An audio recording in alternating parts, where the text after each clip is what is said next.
தரேன். குட்டீஸ், உங்க ட்ரீம் சின்னதா பெருசா? உங்க ட்ரீம் கேஜி டைல்ஸ்ல பெருசா வரையலாமா? 3001. என்ன ப்ரோஸ், 3000. இன்னுமா எண்றீங்க?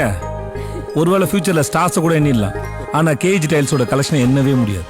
என்னங்க hey Lakshu baby, I have a surprise for you. உனக்கு பிடிச்ச முருகன் நம்ம கேஜி டைல்ஸ்ல உன் இஷ்டம் போல பேசிக்கோ. முருகா, வீடு சூப்பர், டைல் செலெக்ஷன் எக்ஸலென்ட். அது கேஏஜி டைல். எந்த டைல்ஸ் போட்டா என்ன? மாம்ஸ், நம்பர் 1 குவாலிட்டிய நம்ம பட்ஜெட்ல கேஏஜி தவிர யாரால தர முடியும்? எப்படி நம்புறது? உங்க சந்தேகத்தை கேஏஜி 25 வருஷம் நம்பிக்கையா மாத்தி வச்சிருக்காங்க. இனி ஒவ்வொரு வீடும் கேஏஜி டைல்ஸ் வீடாகட்டும். கேஏஜி டைல்ஸ், இது பேர் இல்ல, பெருமை.